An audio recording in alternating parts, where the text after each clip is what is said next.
आज देश की 55% वेल्थ 5% लोगों के पास है। वो डायरेक्टर प्रिंसिपल भूल गए आप। अनएम्प्लॉयमेंट का जिक्र देश ने किया था। 1947 के बाद हमने कहा था कि we will eradicate poverty.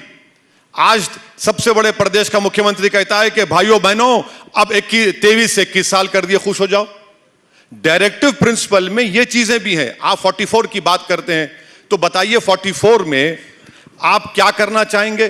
Goa में अगर एक हिंदू भाई और उसकी वाइफ को मेल औलाद नहीं होती है तो वो दूसरी शादी कर सकते हैं।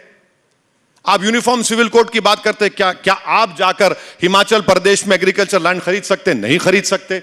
आप यूनिफॉर्म सिविल कोड की बात करते हैं कि हमने संविधान में नॉर्थ ईस्ट के मिजोरम, नागालैंड को, उन स्टेट्स को उनका कल्चरल राइट प्रोटेक्शन का संविधान में इख्तियार दिया। चलिए करके देखिए क्या तमाशा होता है वहां पर। नहीं, ये सवाल नरेंद्र मोदी से पूछा जाए, ये सवाल अमित शाह से क्यों नहीं पूछा जाता? आपको मुसलमान दिख गया, बोलो। मैं यही तो कह रहा हूं ना कि आप जिस प्रिमाइस से आते हैं, आपके दिल में बात क्यों पैदा होती है कि मुसलमान से पूछा जाए कि वतन के तुम वफादार हो या नहीं हो?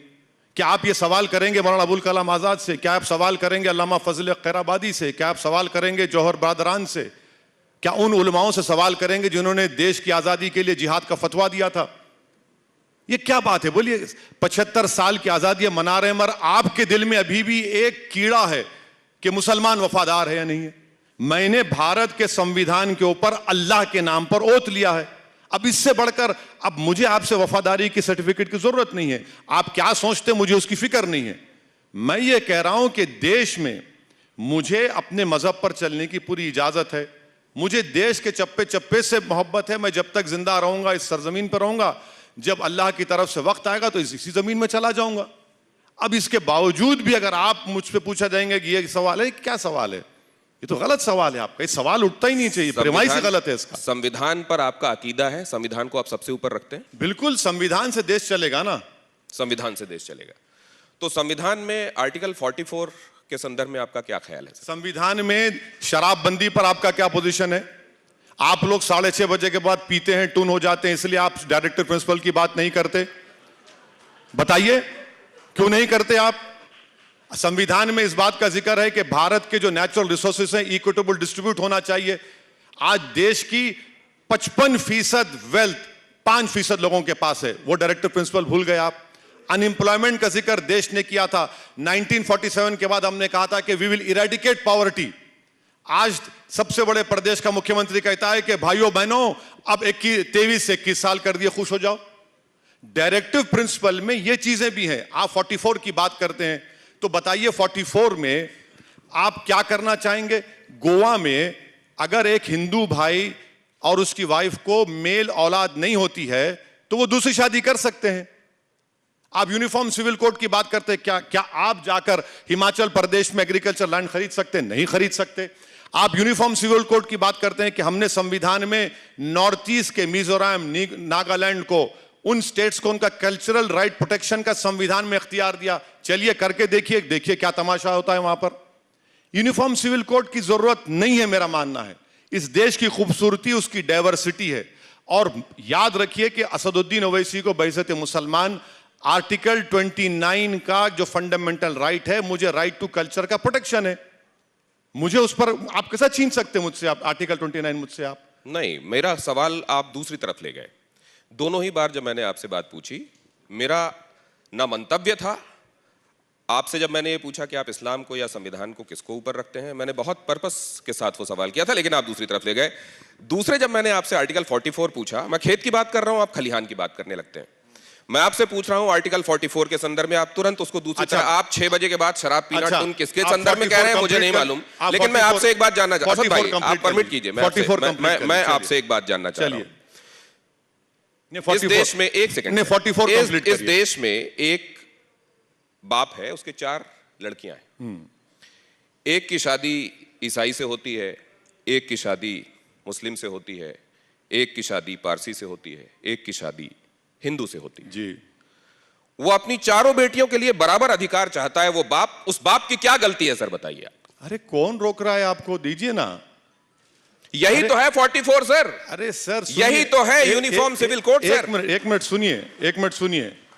उत्तर प्रदेश में एग्रीकल्चर लैंड में क्या हमारी हिंदू बेटियों को हिस्सा मिल रहा है? क्या उत्तर प्रदेश में मुस्लिम पर्सनल लॉ बोर्ड ने रेजोल्यूशन पास करके दे दिया कि एग्रीकल्चर लैंड में हिस्सा मिलना चाहिए? दीजिए ना। और ये कौन रोक रहा है आपको? करिए ना आप। अच्छा एक बात बताइए, राइट टू विल आप निकाल देंगे क्या? करिए, निकालिए, राइट टू विल निकालिए। क्या कानून की बात कर रहे हैं आप? विल से सब कर दे सकते, निकालिए, राइट टू विल निकालिए आप राइट टू विल नहीं निकालेंगे। आपको लगता है कि ये मुसलमान, अरे छोड़िए ना, आप देश को देखिए पूरा। आपको लगता है नहीं 4 बेटियां हैं, अरे भाई 4 बेटियां हैं, उसको क्या करना है? जैसे आपने कहा कि एक से दूसरी शादी, ठीक है, स्पेशल मैरिज एक्ट में करिए आप शादी, कौन रोक रहा है आपको? मगर मेरा जो कल्चर का प्रोटेक्शन आर्टिकल 29 में है, आप मुझसे क्यों छीनना चाहते हो उसको? मुझे समझ में नहीं आ रहा। और आप ये क्यों गलत फहमी आपको है कि आपका कल्चर अच्छा है और मेरा कल्चर गलत है? ये बिल्कुल गलत है। ये किसने कब कहा कि अरे आपका कल्चर नहीं? ये आप आपने ये देखिए, सवाल करके आपने ही देखिए, बता रहे हैं। अब आपने कुछ 2 चीजें खुद साबित कर दी। आपने कहा कि असदुद्दीन ओवैसी कभी मुसलमानों का लीडर नहीं बनेगा, लेकिन आपने अभी मुसलमान है आपने खुद ये बता दिया कि एक्चुअली आप किसकी नुमाइंदगी कर रहे हैं। बिल्कुल नहीं। अगर मैं बोलूंगा मुसलमानों के बारे में तो क्या मुसलमान क्या मार्स से आए क्या? नहीं, भारत की सरजमीन के है ना। मैं वही कह रहा तो हूं। बोलना चाहिए, भारत के नागरिक आपको हैं। नहीं, मेरा कल्चर और आपका कल्चर है तो हमारा कल्चर है सर। आप मेरा कल्चर हमारा कल्चर क्या कर रहे मैं हैं? आपसे देखिए, वही तो संविधान को समझ नहीं रहे ना। अगर आप आर्टिकल 29 पढ़ लीजिए खोल के, जरा बहुत पढ़ लीजिए खोल के गर्मी आर्टिकल है, 29। गर्मी में उसमें सवालात हैं आपके, व्हाट्सएप ग्रुप है वो आपका। वो आर्टिकल 29 में तो कल्चर का प्रोटेक्शन मुझे दिया गया है, आप क्यों छीनना चाहते हो उसको? अच्छा आपको मालूम कि नॉर्थ ईस्ट स्टेट्स में कल्चर का प्रोटेक्शन दिया गया है? अरे हर जगह का कल्चर इस देश की खूबसूरती है।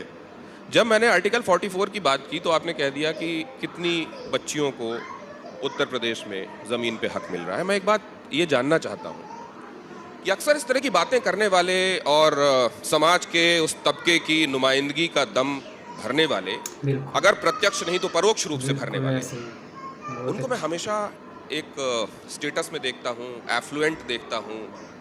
वो विदेश से पढ़कर भी आते हैं। मैं आपकी बात नहीं कर रहा हूँ, हालांकि आप भी विदेश से पढ़कर आए हैं, लिंकन इन से बैरिस्ट्री आपने पढ़ाई की, मैं आपकी बात नहीं कर रहा हूँ।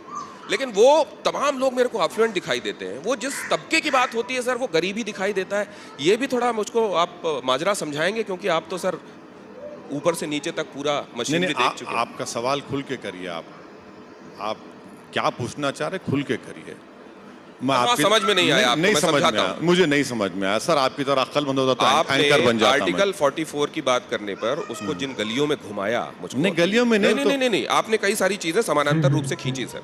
मैं ये कह रहा हूं कि ये होना है तो ये भी साथ में हो जाना चाहिए। वो क्यों नहीं हुआ, फिर ये बात करेंगे, तब ये बात होनी चाहिए। ये जो झमेला है सर, इसके चक्कर में ये तो नहीं होता कि कुछ लोगों ने मुद्दों को हमेशा जिंदा रखा है ताकि उन मुद्दों पर उनकी अपनी खेती बाड़ी पॉलिटिक्स की वो बढ़िया जारी रहे, वो एफ्लुएंट रहे, उनका कुल खानदान कारोबार चलता रहे और वो मुद्दे जस के तस हैं। ये मैं पूछना चाहता हूं। देखिए, मैं आर्टिकल 44 की मुखालिफत इसलिए कर रहा हूं क्योंकि पिछले लॉ कमीशन को मैंने अपने ओपिनियन पूछे थे तो हमने लिख कर दिया उनको।